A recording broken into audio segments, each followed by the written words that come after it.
গল্প শুনি। কি গল্প শুনবো? রাখালের কি? রাখালের পায়ে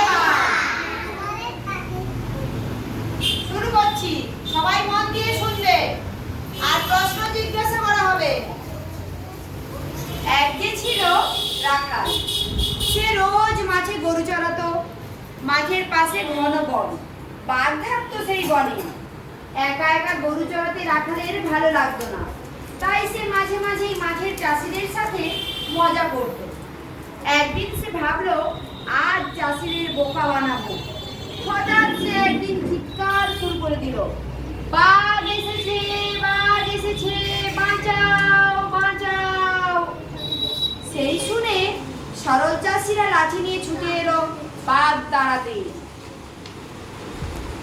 তাই দেখে রাখালটি দূরে দাঁড়িয়ে খিলখিল করে হাসলো, মনে মনে বলল, তোমাদের কেমন বোকা বানালাম। এইভাবে রাখাল বালক মাঝে মাঝেই চাষিদের বোকা বানাতো। চাষিরাও ঠিক করলো রাখালের ডাকে তারা আর সাড়া দেবে না। বেশ কিছুদিন পর বন থেকে হঠাৎ সত্যিকারের বাঘ বেরিয়ে এলো। সত্যি সত্যি রাখালের পালে বাঘ পড়লো। রাখাল ভয় পেয়ে কাঁদতে শুরু করলো, চিৎকার করে ডাকতে লাগলো, বাঁচাও বাঁচাও, বাঘ এসেছে। সেদিন চাষিরা আর কেউ এলো না। তারাও ধরে নিল রাখাল আবার মজা করছে। বাঘ বেশ কয়েকটি গরু মেরে শেষে ঝাঁপিয়ে পড়লো রাখালের উপর। তারপর রাখালের ঘাড় মোটকে টানতে টানতে তাকে নিয়ে গেল বনের ভিতর। গল্প আমার শেষ। ভালো লাগছে? গল্পের নীতি কথা কি জানো?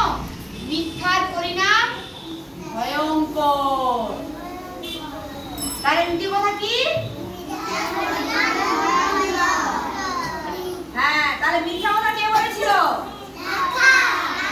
কি বলেছিল মিথ্যা কথা? গরুর পালে বাঘ পড়েছে, বাঁচাও বাঁচাও। চাষিরা এসে কি দেখলো? বাঘ নেই। তারপরে একদিন সত্যি সত্যি বাঘ যখন পড়লো, তখন রাখাল কি করলো? আবার চিৎকার করলো, বাঘ এসেছে। কিন্তু চাষিরা ভাবলো যে রাখাল মজা করেছে, তাই আর এলো না। আর বাঘ কি করেছে? রাখালের পালের গরু খেয়েছে, তারপর রাখালের ঘাড় মটকে দিয়েছে। তাহলে মিথ্যে কথা বললে শাস্তি তার পেতেই হবে। কেউ মিথ্যে কথা কি তোমরা বলো? মাঝে মাঝে বলো। হ্যাঁ, কৌশলী বলে মাঝে মাঝে। কি বলো মিথ্যে কথা? হ্যাঁ, সবাই